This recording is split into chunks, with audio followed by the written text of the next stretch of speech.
പ്രിയ മിത്രങ്ങളെ, reel chat live അതാണ് എൻ്റെ ചാനലിൻ്റെ പേര്. ആദ്യമായിട്ടാണ് കാണുന്നതെങ്കിൽ ചാനൽ സബ്സ്ക്രൈബ് ചെയ്യാൻ മറക്കരുത്. വീഡിയോ ഇഷ്ടപ്പെട്ടാൽ കമൻറ്റ് ചെയ്യുക, ഇഷ്ടപ്പെട്ടില്ലെങ്കിലും കമൻറ്റ് ചെയ്യാം. എന്തെങ്കിലും തെറ്റുണ്ടെങ്കിൽ കമൻറ്റ് ചെയ്യാം. എനിക്കത് ഒരു അടുത്ത വീഡിയോ ചെയ്യുമ്പോൾ ആ തെറ്റ് തിരുത്താൻ സഹായകമാകും. അതുപോലെ തന്നെ നിങ്ങളുടെ അഭിപ്രായങ്ങളും രേഖപ്പെടുത്താം. ഇതുപോലെ ഈ വീഡിയോ നിങ്ങളുടെ സുഹൃത്തുക്കൾക്കൊക്കെ ഷെയർ ചെയ്യാം. അതുപോലെ ചാനൽ സബ്സ്ക്രൈബ് ചെയ്യാൻ മാക്സിമം സഹകരിക്കുക. അതുപോലെ ലൈക്ക് ചെയ്യാൻ. അപ്പോൾ ഇതുപോലുള്ള വീഡിയോകളൊക്കെ ഞാൻ ഇടയ്ക്കിടയ്ക്ക് പോസ്റ്റ് ചെയ്യുന്നതായിരിക്കും. അപ്പോൾ അത് നിങ്ങൾക്ക് പോസ്റ്റ് ചെയ്യുന്ന സമയത്ത് തന്നെ ലഭിക്കണമെങ്കിൽ ബെല്ലൈക്കൺ കൂടെ ഒന്ന് ക്ലിക്ക് ചെയ്ത് വിട്ടാൽ നന്നായിരുന്നു. കാശ്മീരിലെ സരസ്വതി നദിയുടെ തീരത്ത് വസിച്ചിരുന്ന തികച്ചും സാത്വികരായ, അവരുടെ അനുഷ്ഠാനങ്ങളിലും അവരുടെ ആചാരങ്ങളിലും മുഴുകിക്കഴിഞ്ഞിരുന്ന ഒരു ജനവിഭാഗമാണ് GSB എന്ന് പറയുന്നത്. അപ്പോൾ ഈ GSB എന്ന വിഭാഗം എങ്ങനെ കേരളത്തിലെത്തി എന്നതിനെക്കുറിച്ച് ആദ്യം പറയാം.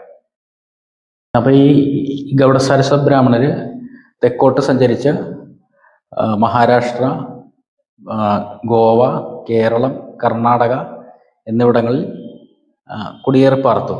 അപ്പോൾ കേരളത്തിലോട്ട് എങ്ങനെ വന്നു എന്നുള്ളതാണ് പറഞ്ഞു വരുന്നത്. അപ്പോൾ സാരസ്വത ബ്രാഹ്മണർ എന്ന് പറയുന്നത് ആര്യവംശത്തിൽ പെടുന്നവരാണ്. ഏകദേശം 3000 വർഷങ്ങൾക്ക് മുമ്പ് ഭൂമിയിൽ നിന്ന്, അതായത് അപ്രത്യക്ഷമായ ഒരു നദിയാണ് സരസ്വതി നദി. ഈ സരസ്വതി നദിയുടെ തീരത്ത് വസിച്ചിരുന്നവരായതുകൊണ്ടാണ് ഈ GSB സമുദായം സാരസ്വത ബ്രാഹ്മണർ എന്ന പേരിൽ അറിയപ്പെടുന്നത്. അപ്പോൾ കിഴക്കോട്ട് സഞ്ചരിച്ച് വന്ന വിഭാഗം ബീഹാറിലെ മഗധ എന്ന ദേശത്തെ ത്രിഹോത്രപുരം എന്ന സ്ഥലത്ത് വന്ന് അധിവസിച്ചു. അങ്ങനെ ഇവര് ഈ ത്രിഹോത്രപുരത്ത് വന്ന് വസിച്ചു എന്ന് പറയുന്നത് ശതപഥ ബ്രാഹ്മണത്തിലാണ് പറയുന്നത്. അപ്പോൾ ഈ ത്രിഹോത്രപുരം വേറൊരു പേരിൽ കൂടെ അറിയപ്പെടുന്നുണ്ട്. അത് ഗൗഡദേശം എന്നാണ്.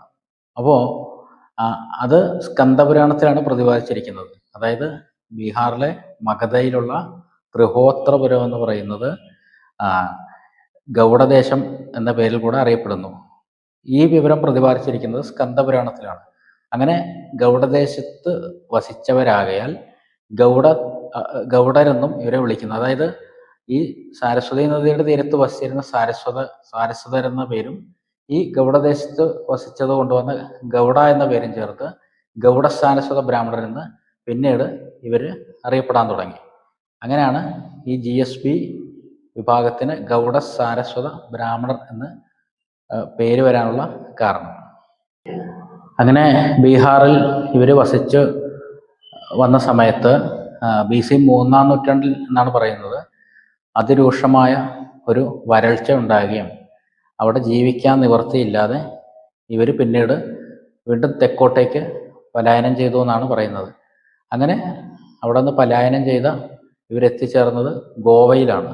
അങ്ങനെ ഗോവയിൽ വന്ന് ഇവരുടെ ആചാരങ്ങളും അനുഷ്ഠാനങ്ങളുമായിട്ട് അവിടെ കഴിഞ്ഞുകൂടിയെന്ന് ചരിത്രം പറയുന്നു.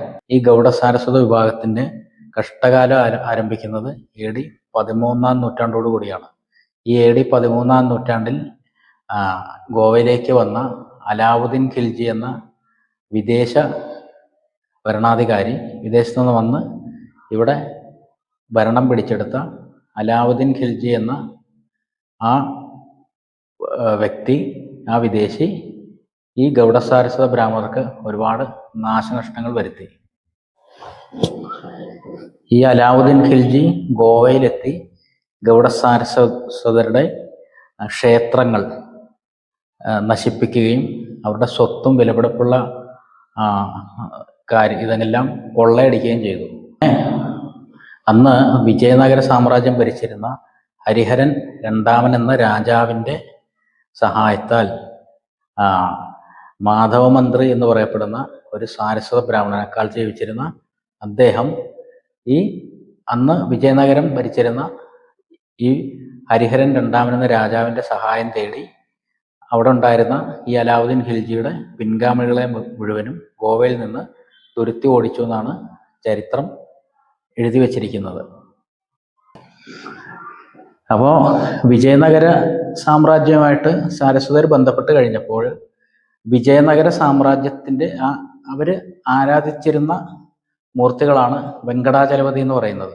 അതായത് തിരുപ്പതിയിലൊക്കെയുള്ള വെങ്കടാചലപതി ഭഗവാൻ. അപ്പോൾ ഈ വിജയനഗര സാമ്രാജ്യത്തിലെ ഇവരുമായി ചേർന്ന് കഴിഞ്ഞപ്പോൾ അവരുടെ ആരാധനാമൂർത്തികളായിരുന്ന വെങ്കടാചലപതി ഗൗഡസാരസ്വതരുടെ കൂടെ ആരാധനാമൂർത്തിയായി തീരുകയും ചെയ്തു. കാരണം ഗൗഡസാരസ്വതർ ആ വെങ്കടാചലപതിയെ സ്വീകരിച്ചു. തങ്ങളുടെ ആരാധനാമൂർത്തികളുടെ കൂട്ടത്തിൽ വെങ്കടാചലപതി ഭഗവാനെയും കൂടെ സ്വീകരിച്ചു എന്നാണ് പറയുന്നത്. അങ്ങനെയാണ് ഇപ്പോൾ ഗൗഡസാരസ്വത ബ്രാഹ്മണരുടെ ക്ഷേത്രങ്ങളിൽ ഒട്ടുമിക്കതിലും ഭൂദേവി, ലക്ഷ്മി ദേവി സഹിതമായിട്ടുള്ള വെങ്കടാചലപതി ഭഗവാന്റെ പ്രതിഷ്ഠ ഉണ്ടായിരിക്കും. അങ്ങനെയാണ് ഈ ഗൗഡസാരസ്വത ബ്രാഹ്മണരുടെ ഉപാസനാമൂർത്തികളുടെ കൂടെ ഈ വെങ്കടാചലപതി ഭഗവാൻ കടന്നു. അങ്ങനെ ഗൗഡസാരസ്വത ബ്രാഹ്മണര് പിന്നീട് കുറച്ച് അധികകാലം സസന്തോഷം വസിച്ചു കൊണ്ടിരുന്ന സമയത്ത് വീണ്ടും ഒരു വിദേശാക്രമി കടന്നു വന്നു. അദ്ദേഹത്തിൻ്റെ പേരാണ് മുഹമ്മദ് ഷാ മൂന്നാമൻ. അദ്ദേഹം കുറച്ച് കാലത്തേക്ക് ഈ GSB സാരസ്വത ബ്രാഹ്മണരെ കഷ്ടപ്പാടിലാക്കി. പക്ഷെ അത് അധികകാലം നീണ്ടു നിന്നില്ല. താമസിയാതെ ഗോവ പോർട്ടുഗീസ് ഭരണാധികാരികളുടെ കീഴിലാവുകയും ഈ മുഹമ്മദ് ഷായെ അവിടെ നിന്ന് ഈ പോർട്ടുഗീസ് സൈന്യം അടിച്ചോടിക്കുകയും ചെയ്തു. അങ്ങനെ പോർട്ടുഗീസ് ആധിപത്യത്തിലായ ഗോവയിൽ പിന്നീടുള്ള കാലം ഈ GSB സമുദായത്തിന് കഷ്ടകാലത്തിൻ്റെതായിരുന്നു. ഈ പോർട്ടുഗീസ് ഭരണാധികാരികൾ GSB സമുദായത്തിൻ്റെ ക്ഷേത്രങ്ങൾ കൊള്ളയടിക്കുകയും അവരെ മതപരിവർത്തനത്തിന് വിധേയമാക്കുകയും ചെയ്തു. അങ്ങനെ അതിക്രൂരമായ പീഡനങ്ങളൊക്കെ ഈ GSB സമുദായം സഹിച്ചിട്ടുണ്ട്. അത് വിവരിക്കുകയാണെങ്കിൽ ഇവിടെയൊന്നും ഈ വീഡിയോ നിൽക്കത്തില്ല. അതിൻ്റെ ചരിത്രം കാര്യങ്ങളൊക്കെ ഗോവയിൽ ചെന്നാൽ ഇന്നും കാണാം. ഈ മതപരിവർത്തനത്തിന് സമ്മതിക്കാത്തവരെ പീഡിപ്പിച്ചുകൊണ്ടിരുന്ന തൂണുണ്ട് അവിടെ. അതിൽ കെട്ടിയിട്ടൊക്കെ കയ്യും കാലും ഒക്കെ വെട്ടിക്കളയുക, കണ്ണ് കുത്തിയെടുക്കുക, തല വെട്ടുക മുതലായൊക്കെ ക്രൂരകൃത്യങ്ങളാണെന്ന് ഈ പോർട്ടുഗീസുകാർ GSB സമുദായത്തോട് ചെയ്തിട്ടുള്ളത്. അപ്പോൾ അതേക്കുറിച്ച് ഞാൻ കൂടുതൽ വിവരിക്കുന്നില്ല, കാരണം വീഡിയോ നീണ്ടുപോകും എന്നുള്ളത് കൊണ്ടാണ്. GSB സമുദായത്തെ മുച്ചൂടും നശിപ്പിക്കാനായി ഇറങ്ങിത്തിരിച്ച അന്നത്തെ ഒരു പോർട്ടുഗീസ് ഭരണാധികാരിയാണ് ജോ ഓവൻ മൂന്നാമൻ. ഇദ്ദേഹമാണ് ഈ GSB സമുദായത്തിന് അന്ന് വളരെയധികം നാശനഷ്ടങ്ങൾ വരുത്തി. GSB സമുദായത്തിൽ ഒരുപാട് പേര് വധിച്ചു, അവരുടെ ക്ഷേത്രങ്ങളൊക്കെ ഇടിച്ചു നിരത്തി, ആ ക്ഷേത്രങ്ങൾ കൊള്ളയടിച്ച് അവരുടെ വിലപിടിപ്പുള്ള അവരുടെ സമ്പാദ്യം എല്ലാം പിടിച്ചു പറിച്ച് ഈ GSB സമുദായത്തെ വളരെയധികം പീഡിപ്പിച്ചു ഈ ജോ ഓവൻ മൂന്നാമൻ എന്ന് പറയുന്ന ആ ഭരണാധികാരി.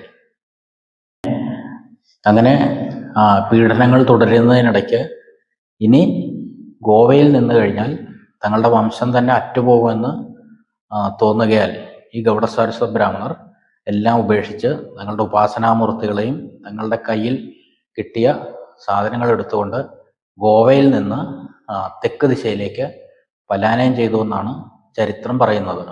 ആക്രമണങ്ങളും പീഡനങ്ങളും സഹിക്കവയ്യാതെ ഈ സാരസ്വത ബ്രാഹ്മണ സമൂഹം 1553 ഗോവയിൽ നിന്ന് തങ്ങളുടെ ഉപാസനാമൂർത്തികളെയും അത്യാവശ്യ സാധനങ്ങളും എടുത്തുകൊണ്ട് തങ്ങളുടെ ആചാരങ്ങളും തങ്ങളുടെ സംസ്കാരവും നശിച്ചു പോകാതിരിക്കാൻ, തങ്ങളുടെ ഭാഷ നശിച്ചു പോകാതിരിക്കാൻ, തങ്ങളുടെ ആചാരാനുഷ്ഠാനങ്ങൾ നശിക്കാതിരിക്കാൻ അവിടെ നിന്ന് പലായനം ചെയ്തു എന്നാണ് ചരിത്രം രേഖപ്പെടുത്തി വച്ചിരിക്കുന്നത്. പീഡനങ്ങളും സഹിക്കവയ്യാതെ ഈ സാരസ്വത ബ്രാഹ്മണ സമൂഹം 1553 ഗോവയിൽ നിന്ന് തങ്ങളുടെ ഉപാസനാമൂർത്തികളെയും അത്യാവശ്യ സാധനങ്ങളും എടുത്തുകൊണ്ട് തങ്ങളുടെ ആചാരങ്ങളും തങ്ങളുടെ സംസ്കാരവും നശിച്ചു പോകാതിരിക്കാൻ, തങ്ങളുടെ ഭാഷ നശിച്ചു പോകാതിരിക്കാൻ, തങ്ങളുടെ ആചാരാനുഷ്ഠാനങ്ങൾ നശിക്കാതിരിക്കാൻ അവിടെ നിന്ന് പലായനം ചെയ്തു എന്നാണ് ചരിത്രം രേഖപ്പെടുത്തി വച്ചിരിക്കുന്നത്. അങ്ങനെ പലായനം ചെയ്തതിൽ പെടുന്ന ഏകദേശം 4000-ഓളം കുടുംബാംഗങ്ങൾ മഹാരാഷ്ട്ര, കർണാടക, കേരളം എന്നിവിടങ്ങളിൽ എത്തിച്ചേർന്നതായിട്ടാണ് ചരിത്രം. കേരളത്തിൽ വന്ന് ഇവിടെ സജീവമാകുകയാണ് ഉണ്ടായത്. പല തൊഴിലുകളിലും ഓരോ വിഭാഗങ്ങളെ വേർതിരിച്ച് ഓരോ വിഭാഗത്തിന് ഓരോ പേരുണ്ട്. അപ്പോൾ അതേക്കുറിച്ചൊക്കെ ഞാൻ വേറൊരു വീഡിയോ ചെയ്യുന്നുണ്ട്. ഈ GSB സമുദായത്തെക്കുറിച്ചുള്ള ഒരു കംപ്ലീറ്റ് വീഡിയോ ചെയ്യണമെന്നുണ്ട്. അതിൻ്റെ കാര്യങ്ങളൊക്കെ പഠിച്ചുകൊണ്ടിരിക്കുകയാണ്. കുറച്ച് ചരിത്ര പുസ്തകങ്ങൾ നോക്കുന്നുണ്ട്. പിന്നെ നമ്മുടെ സമുദായത്തിലെ വന്ധ്യവയോധികരായ ആളുകളെ കണ്ട് വിവരങ്ങൾ ശേഖരിക്കുന്നുണ്ട്. അപ്പോൾ അവരൊക്കെ പറഞ്ഞു തന്ന വിവരങ്ങളും ഈ ചരിത്ര പുസ്തകങ്ങളിൽ വായിച്ചതൊക്കെ കൂട്ടിച്ചേർത്താണ് ഞാൻ ഇപ്പോൾ ഈ വീഡിയോ ചെയ്യുന്നത്. അതുപോലെ GSB സമുദായത്തെക്കുറിച്ച് ഒരു വീഡിയോ ചെയ്യുന്നുണ്ട്. അങ്ങനെ ഇവിടെ വന്ന് അവർ സ്വച്ഛന്തമായി അവരുടെ ഓരോ മേഖലകളിൽ അവരവരുടേതായിട്ടുള്ള വ്യക്തിമുദ്ര പതിപ്പിച്ച് ഇപ്പോഴും കഴിയുന്നുണ്ട്. എന്നാൽ സങ്കടകരമായ ഒരു കാര്യം, ഇപ്പോൾ ഈ കേരളത്തിൽ കഴിയുന്ന GSB സമുദായത്തിന് പ്രത്യേകിച്ച് ഭാഷാ ന്യൂനപക്ഷം എന്നുള്ളൊരു ആനുകൂല്യമല്ലാതെ മറ്റ് ആനുകൂല്യങ്ങളൊന്നും ലഭിക്കുന്നില്ല. അതുപോലെ തന്നെ ഇവരുടെ സമുദായത്തിൽ തന്നെ ഈ എന്താ പറയുക, ഒരു ഡെവലപ്മെൻറ്റ് എന്ന് പറഞ്ഞാൽ അങ്ങനെ വരുന്നില്ല ഇപ്പം. അതൊരു ദുഃഖകരമായ കാഴ്ച കാരണമാണ്. ഇപ്പോൾ വിവാഹത്തിൻ്റെ കാര്യത്തിലായാലും ഒരു കാലത്ത് വിദ്യാഭ്യാസ മേഖലയിലും ജോലിയിലൊക്കെ ആണെങ്കിൽ ടോപ്പ് ലെവലിൽ നിന്നിരുന്ന ഒരു കമ്മ്യൂണിറ്റിയാണ്. ഇപ്പോൾ അതൊക്കെ കുറച്ച് താഴോട്ട് വരുന്നതായിട്ടാണ് കാണുന്നത്. സങ്കടകരമായ ഒരു കാര്യമാണ്. ഏതായാലും ഇതിനൊക്കെ ഒരു മാറ്റം വരുമെന്ന് പ്രതീക്ഷിക്കാം. അപ്പോൾ GSB സമുദായത്തെക്കുറിച്ച് ഞാനിപ്പം ഇത്രേ പറയുന്നുള്ളൂ. കാരണം നമ്മുടെ വിഷയം ക്ഷേത്രമാണ്, മുട്ടത്ത് തിരുമല ക്ഷേത്രം. അപ്പോൾ ആ ക്ഷേത്ര ചരിത്രത്തിലേക്ക് ഇനി നമുക്ക് കടക്കാം. വീഡിയോ ഇഷ്ടപ്പെട്ടാൽ കമൻറ്റ് ചെയ്യുക, ഇഷ്ടപ്പെട്ടില്ലെങ്കിലും കമൻറ്റ് ചെയ്യാം. എന്തെങ്കിലും തെറ്റുണ്ടെങ്കിൽ കമൻറ്റ് ചെയ്യാം. എനിക്കത് ഒരു അടുത്ത വീഡിയോ ചെയ്യുമ്പോൾ ആ തെറ്റ് തിരുത്താൻ സഹായകമാകും. അതുപോലെ തന്നെ നിങ്ങളുടെ അഭിപ്രായങ്ങളും രേഖപ്പെടുത്താം. ഇതുപോലെ ഈ വീഡിയോ നിങ്ങളുടെ സുഹൃത്തുക്കൾക്കൊക്കെ ഷെയർ ചെയ്യാം. അതുപോലെ ചാനൽ സബ്സ്ക്രൈബ് ചെയ്യാൻ മാക്സിമം സഹകരിക്കുക. അതുപോലെ ലൈക്ക് ചെയ്യാൻ. അപ്പോൾ ഇതുപോലുള്ള വീഡിയോകളൊക്കെ ഞാൻ ഇടയ്ക്കിടയ്ക്ക് പോസ്റ്റ് ചെയ്യുന്നതായിരിക്കും. അപ്പോൾ അത് നിങ്ങൾക്ക് പോസ്റ്റ് ചെയ്യുന്ന സമയത്ത് തന്നെ ലഭിക്കണമെങ്കിൽ ബെല്ലൈക്കൺ കൂടെ ഒന്ന് ക്ലിക്ക് ചെയ്ത് വിട്ടാൽ നന്നായിരുന്നു.